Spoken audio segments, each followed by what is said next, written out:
अरे प्लग पाहिजे मागे मागे मागे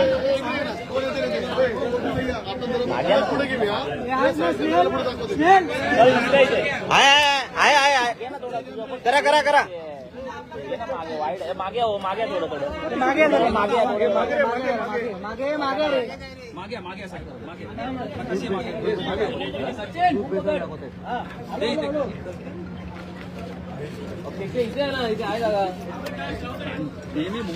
हे लाईट बंद कर खंडू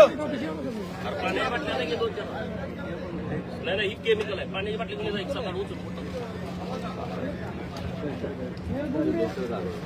एक केमिकल आहे पाणी म्हणून टाकतो हे गोरखा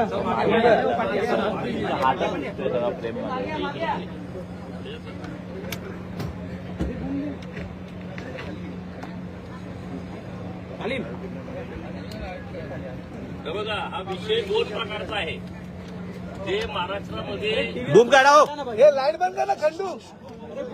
बोला सर बोला सरकारी मांडण्याची आम्हाला गरज का वाटली आमचा शेतकरी रात्रंदिवस जनावरांच्या पाठीमागे राखतो शेतीमध्ये कष्ट करतो तो चारा जनावराला घालतो आणि तिथून दूध उत्पादन करतो अख्खं कुटुंब हे माईक बाजूला करा. कष्ट करत असतं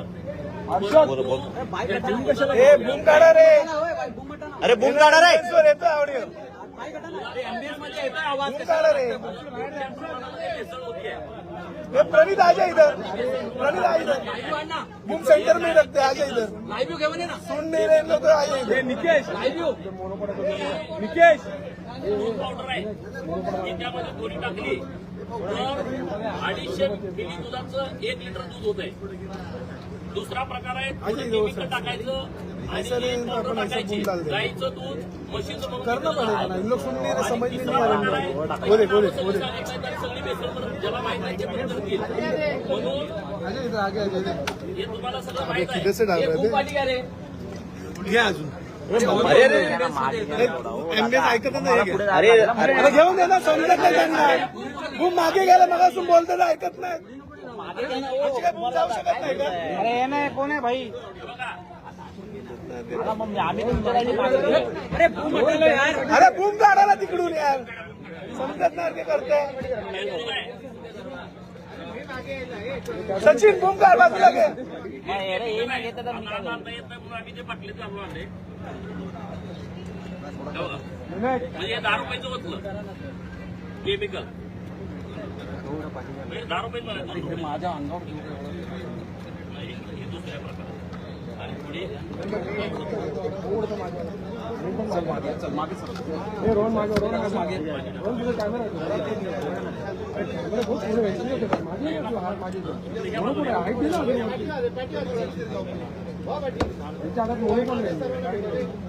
आता हे बघा हे तेलाचा थर आलाय वर आता हे मिक्स केलं सचिन ऑन आहे ना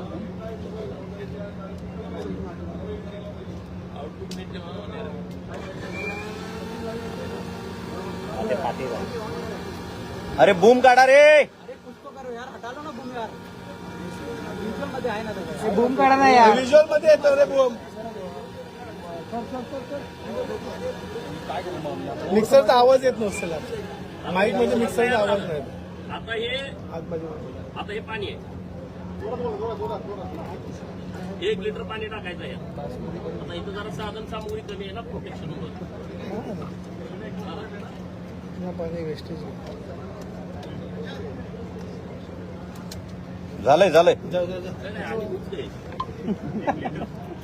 आणि ह्याचं सगळं केमिकल मिळतं इस्लामपुरात रोग कुणाकडे आहे नाही मला म्हणायचं तिथनं आणलंय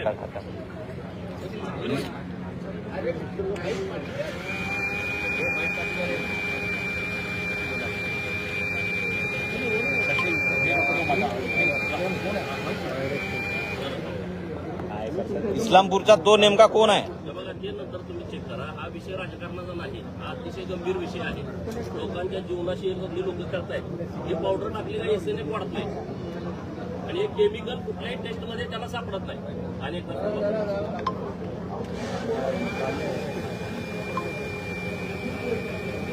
अच्छा जी अरे बूम काढणार आता एक तिप्पट तयार झालं, तिप्पट चौपट म्हणजे 1 रुपयाची वस्तू 4 रुपयाची झाली.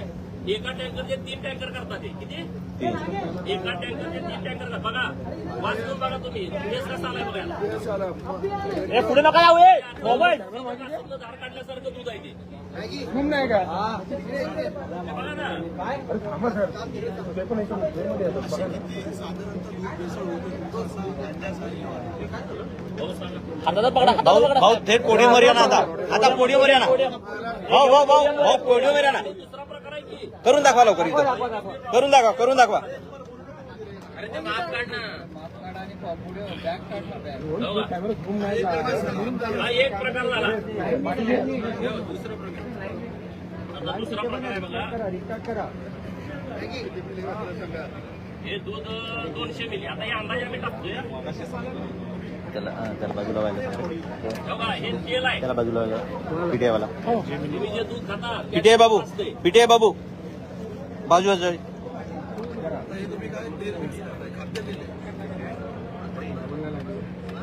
हे फॅनसाठी आहे.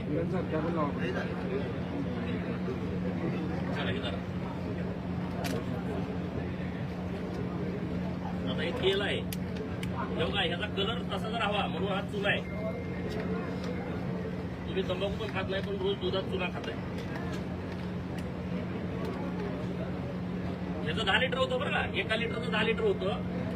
आता याचं नाव तुम्हाला मी सांगत नाही. गावाकडची लोक परत प्रयोग करतील. शेतकरी यात करत नाही प्रयोग. पण याला दुधासारखाच वास यावा, दुसरा कुठला वास येऊ नये म्हणून हे वापरतात. कशाला सांगताय हे तुम्ही कशासाठी वापरता माहित आहे.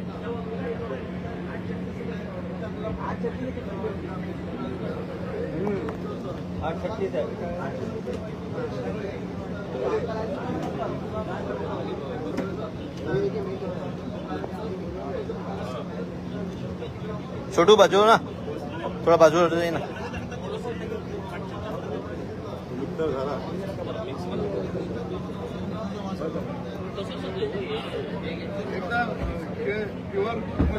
युरिया टाकते आणि काय काय बरेच प्रकार आहेत.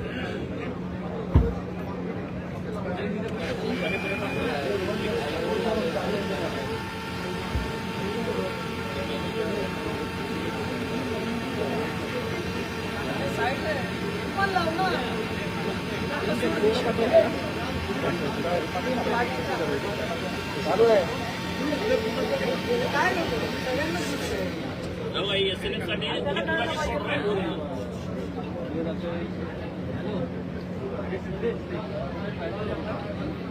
हा माहित नाही. मी आता आलो डायरेक्ट आल्याबरोबर हे करतोय.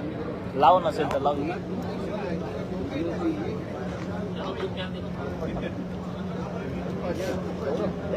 पाहिजे मला त्याचं 10 लिटर एकाच 10 लिटर तयार होते.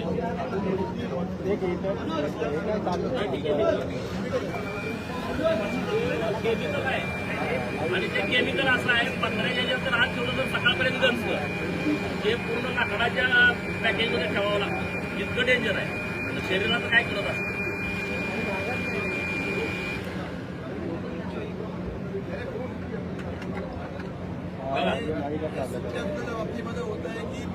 मुंबईमध्ये तुम्ही सगळे राहताय. मुंबईमध्ये जे गोटे तिथं जाऊ तुम्हाला आत जाऊ दिलं जात नाही का.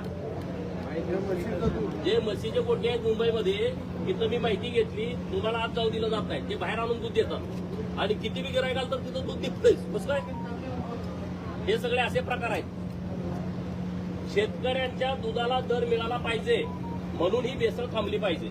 आता लोक आमच्यावर टीका पण करतील. हे कशाला तुम्ही सांगितलं मग आमच्या दुधाचं असं. अरे लोक मरायला लागली ना. मुंबईमध्ये राहणारी लोक रात्रंदिवस कष्ट करतात. पुण्यात राहणारी, नागपूरला राहणारी जे रात्रंदिवस मेहनत घेऊन बारक्या बारक्या बाळाला दूध घेऊन पाजतात. घरातल्या सगळ्यांसाठी दूध घेतात. त्यांनी कॅन्सर कशामुळे वाढला. हे असं हे रोग कशामुळे वाढले हे सगळे. अरे मागे बसले येऊन 10 मिनिटं झाली.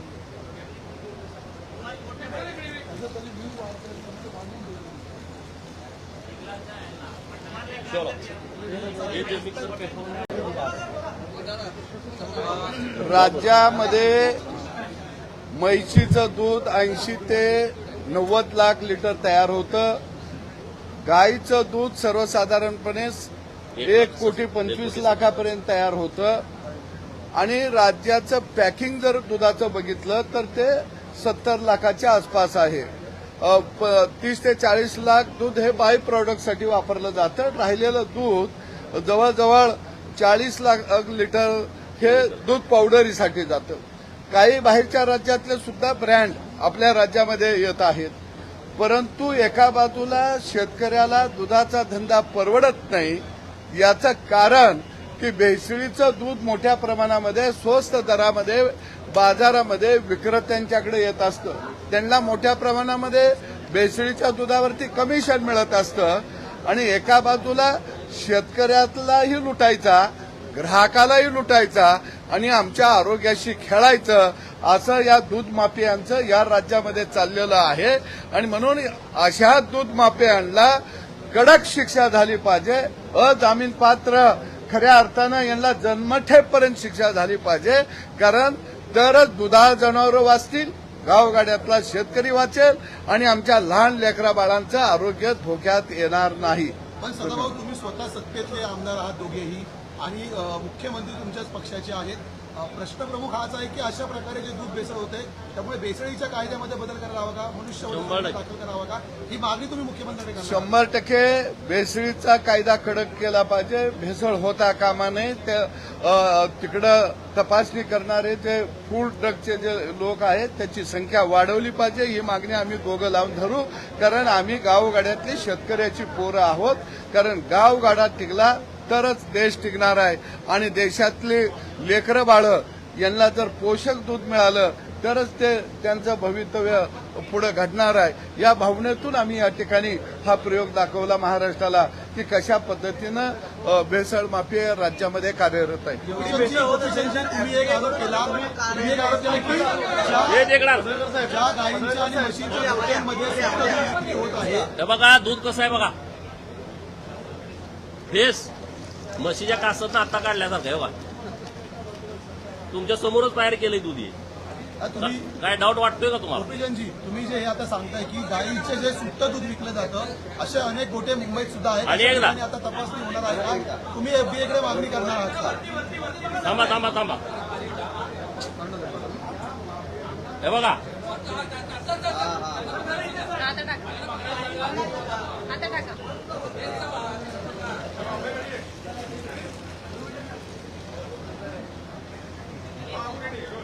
गोपीचंदजी, तुम्ही एफडीएकडे आणि याची फॅट आणि एसएनएफ सेम लागतोय बरं का. म्हणजे आता आम्ही मशीनात येऊन घेऊ शकलो नाही. सेम फॅट एसएनएफ पण तसाच म्हशीच्या दुधाचा. गाईचं म्हैस करणे, पाण्याचं दूध करणे, केमिकल टाकून दूध करणे आणि वेगवेगळं तेल असेल, बाकीचे जे मटेरियल तुम्हाला दाखवलं ते युरिया सुद्धा टाकतात. युरिया आम्ही शेताला टाकतो. युरिया तो ह्या दुधात भेसळ केली जाते. त्याचं प्रमाण आहे.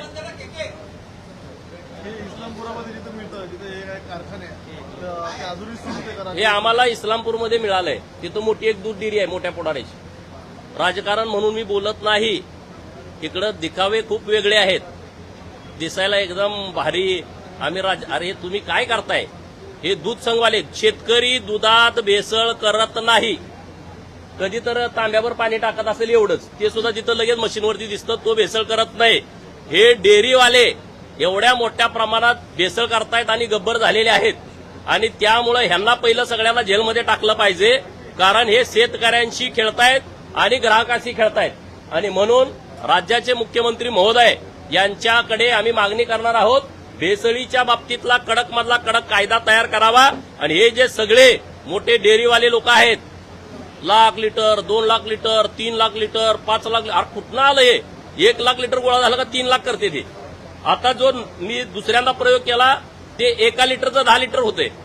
आता तुम्ही सांगा 1 लिटरचं 10 लिटर झाल्यानंतर त्या शेतात राबणाऱ्या शेतकऱ्याला कसं काय दर मिळेल? तो तिकडे आंदोलन करतोय. सगळे सरकारच्या नावानं मग ओरडतायत की दुधाला दर का मिळत नाही. हे जर भेसळ थांबली आमच्या दुधाचा दर दुप्पट तिप्पट होईल ना शेतकऱ्यांचा. आणि म्हणून आम्ही हे सगळ्या लोकांच्या समोर येण्याची आवश्यकता आहे. आता मला काय काय लोक बोलले, अरे तुम्ही कशाला असं करताय दुधाचा धंदा? अरे मग इथं मुंबईमध्ये राहणारी, पुण्यात राहणारी, शहरात राहणारी लोक ज्यांचा काही दोष नाही, जे रात्रंदिवस राबून पैसे देत आहेत, त्यांना तुम्ही कसलं दूध देताय? जे रानामध्ये राबते आमची बहीण, आमची आई, आणि तिथं दुधाच्या धारा काढायला तास 2-2 तास लागतात, दिवसभर चारा चारतेत, त्यांच्या दुधाला दर मिळत नाही. म्हणजे दोघं अडचणीमध्ये आणि मधली दलाल लोक गब्बर व्हायला लागलेले आहेत. त्यासाठी हा प्रयोग केलाय.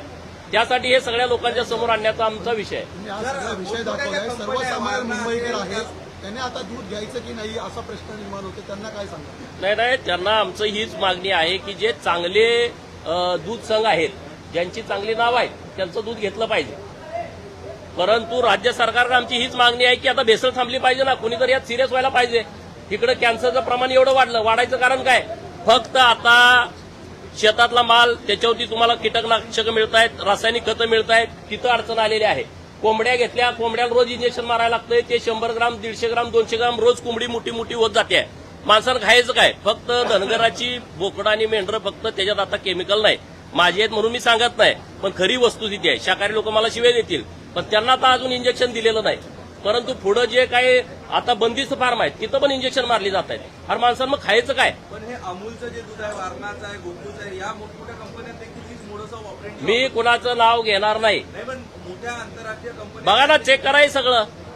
चेक हे असं जर दूध होत असलं तर तुम्ही सगळ्यांनी चेक करा. मी कुणाचं नाव घेणार नाही. माझं कुणाशी असं म्हणणं नाही, पण दुधात अशा पद्धतीची भेसळ सुरू आहे.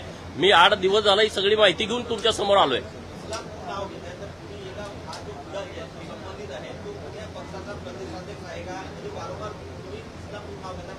अरे मटेरियल तिथून आणलंय म्हणजे रॅकेट तिथं चालतंय ना. कुणाला तरी वर जात असेल, ज्यांच्या डेऱ्या मोठ्या आहेत तिथं एका टँकरचे 3 टँकर करतात. तुम्ही जावा ना खोलामध्ये. ते कारवाई का होत नाहीये? जर आपलं सरकार असेल तर त्या ठिकाणी कारवाई का केली जाईल? मला असं कळालं की 50,000 लिटरच्या वर सुरेश धस अण्णा परवा मला बोलले, 50,000 लिटर ज्या डेअरीचं कलेक्शन आहे त्या डेअरीमध्ये डायरेक्ट अधिकाऱ्यांना जाता येत नाही असं त्यांचं म्हणणं आहे. माझ्या वाचनात आलं नाही. जर तसं असेल तर तो कायदा बदलला पाहिजे की बाबा किती पण लिटर दूध असू दे तिथं चेक करायला गेलं. समजा 50,000 लिटरच्या वरती कलेक्शन आहे, तिथं जाता येत नसेल, त्यांचं टँकर चेक करा की रस्त्यावरती. काय प्रकार आहे बघा ना. डायरेक्ट आता तुम्ही अनुदान दिलं, ते कुठं शेतकऱ्यावर गेलं? मग ह्यांचं कलेक्शन किती आहे? जर चेक करायचं म्हणलं तर 5 रुपये अनुदान दिलं ना सरकारनं. मग डायरेक्ट शेतकऱ्याच्या खात्यावरती अनुदान किती गेलं आणि तुमच्या डेअरीमध्ये कलेक्शन किती होतं, तुमच्या डेअरीतनं बाहेर किती पडतं, तुमच्या अकाउंटला पैसे किती येतात, हे सगळं चेक करता येईल. नाही, पशुसंवर्धन मंत्री महोदयांचा यात रोल येत नाही. दुग्ध विकास मंत्री महोदयांचा रोल येतोय. मी माननीय मुख्यमंत्री महोदयांनाच बोलतो ना. सर, आज ख्रिस्ती समाजाच्या वतीनं तुमच्या विरोधात आंदोलन केलं जाते, मोर्चा काढण्यात येतोय. वारंवार ख्रिस्ती समाजाबद्दल अपमान करणं. मी काय अपमानित बोललो? ऋतुजा राजगेनं आत्महत्या केली. का केली? मी म्हणतोय का? नाही. आई वडिलांनी तक्रार दिली आहे की दबाव टाकत होते, धर्मांतरण करा म्हणून. काल अहिल्यानगर एसपी साहेबांचा मला फोन आलता. तुम्ही फोन करून विचारा. तिथं पण असाच प्रकार घडलाय. काल धर्मांतरण करण्यासाठी दबाव आलाय. मग हे ख्रिस्ती लोक जे रस्त्यावरती उतरलेत माझ्या विरोधात, ते जर ऋतुजाला न्याय मिळावा म्हणून उतरले असते, मी त्यांचं अभिनंदन केलं असतं ना. मी तुम्हाला काय बोललोय? धर्मांतरण करायचं नाही. करायचं का? तुम्ही आमिष दाखवून, दबाव टाकून, तुम्हाला काहीतरी चमत्कार करतो, तुम्हाला बरं करतो, तुम्हाला दवाखान्याला जाऊ नका तुम्ही, आम्ही प्रार्थना करतो तुम्हाला दुरुस्त करतो, हे योग्य आहे का? तुम्ही घराला पैसे देतो, रेशनला तुम्हाला गहू देतो, तांदूळ देतो, शाळेचं दप्तर देतो, पुस्तकं देतो, आणि मग तुम्ही धर्मांतरण करा. हे इथून पुढे कुठं आली एवढी लोक? 2011ची जनगणना 2.5 कोटी ख्रिस्ती बांधव अख्ख्या देशात आहेत. महाराष्ट्रामध्ये सगळे मोर्चे झाले. काढा ना, किती आहेत लोक? ही सगळी कन्व्हर्टेड लोक आहेत. नाव त्याचं बघा ना, आडनाव बघा. आणि म्हणून सुप्रीम कोर्टाच्या आदेशाप्रमाणे ज्यानं SC, ST, VJNT, OBCच्या जात प्रमाणपत्राचा वापर करून नोकरी मिळवलेली आहे आणि त्याच्या धर्मामध्ये बदल केलाय, धर्मांतरण केलाय, त्याच्या पूजा पद्धतीमध्ये बदल झालाय, जन्म आल्यानंतर बारसं वेगळ्या पद्धतीनं घालतोय, लग्नाचा कार्यक्रम त्या पद्धतीनं करतोय, कन्व्हर्ट झालेल्या पद्धतीनं, मृत्यू झाल्यानंतर जाळाच्या ऐवजी त्याला पुरला जातोय, तर त्याचा पुरावा जर त्या मुख्य अधिकाऱ्याला दिला तर त्याला बडतर्फ करायचं आहे. ही मागणी केल्यानंतर हे सगळे बिथरलेले आहेत.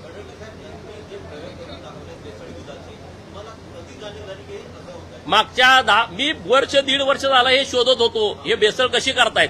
पुराव्याशिवाय बोलायचं नाही अशी माझी पहिल्यापासूनची भूमिका आहे. आणि म्हणून माझे सगळे सहकारी 8-10 दिवस मी गावाकडे पण करून बघितलं 2-3 वेळा. कसं दूध होतंय, दुधाचा वास येतोय बघा, सेम दुधासारखा. हे संध्याकाळपर्यंत ठेवा, असाच फेस राहतोय. किती डेंजर परिस्थिती आहे. आणि म्हणून म्हटलं एकदा लोकांना कळायला पाहिजे. मग आता माझ्यावर काय टीका टिप्पणी झाली तर मला त्याचा फरक पडत नाही, परंतु गाईच्या आणि म्हैसीच्या दुधाला गावातल्या दर मिळाला पाहिजे. आणि जे लोक विकत घेत आहेत पैसे घालून, त्यांना चांगल्या प्रतीचं दूध मिळालं पाहिजे. मधले जे गब्बर व्हायला लागलेत नालायकपणा करायला लागलेत. स्वतःच्या पोराला हे पाजाल का रे तुम्ही? जे बेसळ करून पैसे रोज अकाउंटवरती घेतायत कॅशमध्ये, तुमच्या घरात लहान बाळ जन्माला आलं तर तुम्ही युरिया टाकलेलं दूध त्याला पाजाल का? तुम्ही केमिकल टाकलेलं दूध तयार केलेलं तुम्ही पाजाल का? तुम्ही तेल घालून त्यामध्ये वेगवेगळे, आता मी ती नावं घेत नाही, नाहीतर सगळे प्रयोग नवीन चालू होतील, ते टाकून तुम्ही करणार का? जे तुम्ही जीवनाशी खेळाल का? तुम्ही इतर लोकांच्या खेळताय तसं. म्हणून हा प्रयोग आहे.